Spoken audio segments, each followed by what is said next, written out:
Bismillahirrahmanirrahim. Assalamualaikum warahmatullahi wabarakatuh. Sebelumnya, perkenalkan nama saya Intan Rusdiani Dias, NIM 190 2010 0078. Akan memaparkan proposal studi kelayakan bisnis saya mengenai usaha catering yang bernamakan Berlian Food.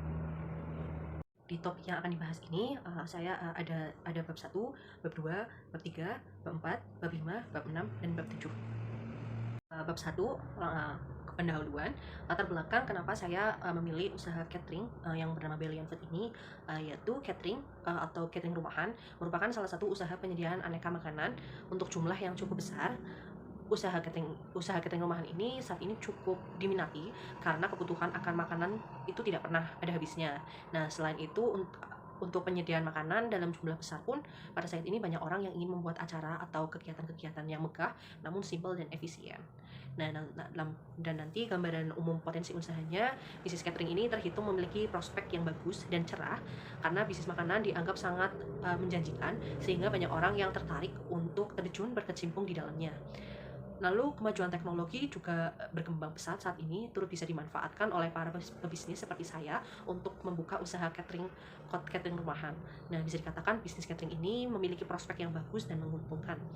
Lalu gambaran umum industrinya, bisnis di bidang makanan ini setiap hari kian bertambah pesat di Indonesia. Bisnis makanan merupakan salah satu jenis usaha yang tidak akan pernah surut peminat karena akan selalu dicari oleh banyak orang untuk memenuhi kebutuhan tubuh mereka. Pertumbuhan jumlah penduduk akan berdampak juga pada peningkatan kebutuhan makanan, dan makanan adalah pastinya kebutuhan pokok bagi semua manusia, dan yang pastinya semua manusia juga membutuhkan makanan untuk memberikan nutrisi dan energi pada tubuhnya. Nah, itulah mungkin ada beberapa alasan mengapa saya memilih bisnis catering rumahan ini, karena yaitu tadi, karena bisnis makanan itu adalah salah satu bisnis yang menjanjikan dengan prospek yang baik, lalu ditambah lagi keinginan masyarakat yang cenderung konsumtif agar bisa lebih efisien dan lebih cepat untuk segala hal. Selanjutnya ada bab 2 tentang yang pertama ada nama unit usaha. Unit usaha ini diberi nama Berlian Food dikarenakan berperan dalam usaha makanan dengan kualitas yang baik yang berasal dari bahan makanan yang memiliki kualitas yang baik juga. Mengapa saya memilih nama Berlian Food? Yang pertama karena lebih gampang dikenal, simple, dan orang-orang akan cepat mengenalnya daripada dengan nama-nama yang panjang seperti itu. Dan jenis organisasinya sendiri, saya menggunakan perusahaan perorangan atau PO, dan pemiliknya saya sendiri, dan beralamat di Jalan Raya Krengseng nomor 23 RT 1 RW 2. Lalu untuk legalitas usaha sendiri, karena perusahaan perorangan, saya di situ tidak terdapat peraturan perundangan yang diberlakukan karena hanya izin permohonan dari kantor perizinan setempat, dan Berlian Food hanya memiliki perizinan untuk izin sewa tempat ke pemilik tanah. Legalitas ini diwujudkan dari bagaimana ketetapan badan hukum yang sesuai dengan ide bisnis. Dengan adanya legalitas ini dapat dijadikan jaminan-jaminan untuk melakukan pinjaman jika terkendala di lain hal. Selanjutnya ada struktur organisasi, yang struktur organisasinya terdiri dari direktur utama, itu saya. Lalu ada bagian pemasaran. Bagian pemasaran adalah bagian yang untuk mempromosikan pemasarannya, mempromosikan usaha saya sendiri. Lalu ada di bawahnya ada karyawan, lalu ada bagian keuangan, lalu ada kepala chef. Kepala chef itu yang menentukan menu apa yang cocok dijadikan untuk makanan per harinya itu seperti apa. Lalu ada orang-orang yang memasaknya. Lalu ada sebelahnya ada produksi itu untuk orang yang mendistribusikan makanan-makanan itu jika makanan-makanan itu menggunakan delivery order. Selanjutnya langsung ke bab 3, yaitu tentang aspek pasar dan pemasaran. Nah, di bab 3 ini kita membahas tentang segmentasi, target, dan positioning usaha saya atau biasa disebut dengan STP. Nah, segmentasi ini usaha saya menggunakan segmentasi horizon atau mensegmen konsumen. Nah, secara geografis adalah konsumen yang berada di area Bumiayu dan sekitarnya, dengan fokus mereka yang dalam usia produktif atau yang sedang bekerja, tanpa melihat kelas sosial apapun, dengan gaya hidup konsumen yang semakin ingin kepraktisan dalam memenuhi kebutuhan pangan, tetapi tidak menutup kemungkinan bagi konsumen di luar fokus tersebut untuk menjadi konsumen horizon. Lalu targetingnya, karena targeting horizon menggunakan strategi differentiation marketing, yaitu menghasilkan barang atau produksi yang ditargetkan untuk berbagai kalangan, yaitu selera konsumen yang bervariasi. Untuk itu horizon menyediakan banyak variasi cita rasa. Lalu segmen pekerja tidak menutup kemungkinan untuk memasukkan pasar yang lain, yaitu ibu-ibu arisan, komunitas, acara pernikahan, dan remaja. Karena remaja akan menggunakan jasa catering ketika mengadakan acara-acara seperti acara kampus atau mereka yang tinggal sendiri di kos dan butuh kepraktisan. Selanjutnya ada di positioning. Positioning Harisan ini ingin menyampaikan nilai atau value dalam benak konsumen sebagai jasa catering yang memiliki berbagai varian rasa dengan rasa yang lebih enak serta harga yang kompetitif sebagai nilai pembeda. Karena dari pengalaman saya sendiri mengkonsumsi catering, faktor rasa dan variasi seringkali menjadikan kelemahan catering sehingga konsumen kurang merasa puas. Lalu ada analisis SWOT tentang kekuatan, kelemahan, opportunities, peluang, dan threat, ancaman. Untuk analisis SWOT sendiri sudah tertera jelas atau lebih lengkapnya di proposal saya. Lalu ada program pemasaran. Program pemasaran ini di sini juga ada product life cycle.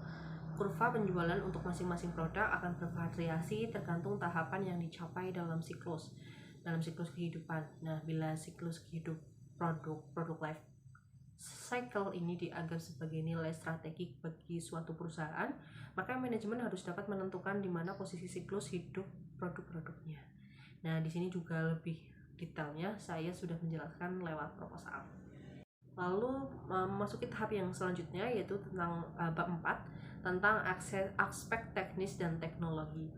Yang pertama, alasan memilih lokasi tempat usaha dan lokasi yang akan yang saya pilih dengan mendirikan bangunan sebagai tempat usaha catering adalah Kota Bumiayu.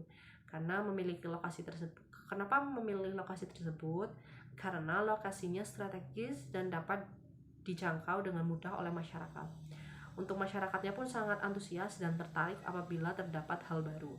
Sehingga kami pun akan berusaha agar memberikan layanan yang terbaik untuk masyarakat.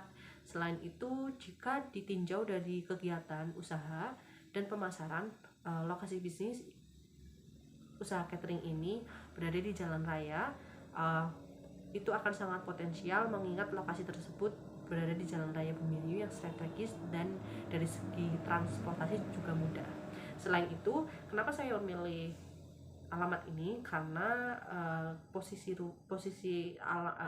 tempat usaha saya dekat dengan sekolah SMP, dekat dengan sekolah SMK, dekat sekolah dengan perkuliahan, dan dekat juga dengan pasar.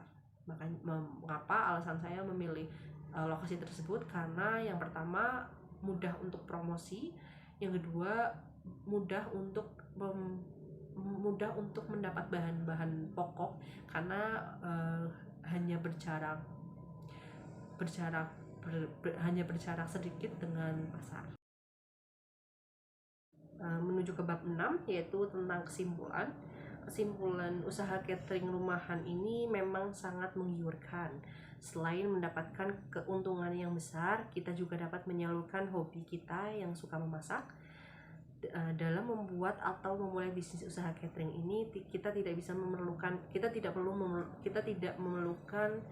begitu banyak dana yang terlalu besar, karena bisnis catering rumahan ini dapat kita dirikan di rumah walaupun menggunakan biaya yang tidak begitu besar, tetapi kita perlu persiapan dan perlu sebuah perencanaan bisnis atau bisnis plan. Dan perencanaan bisnis ini diperlukan untuk mengantisipasi masalah yang akan datang di masa mendatang nantinya.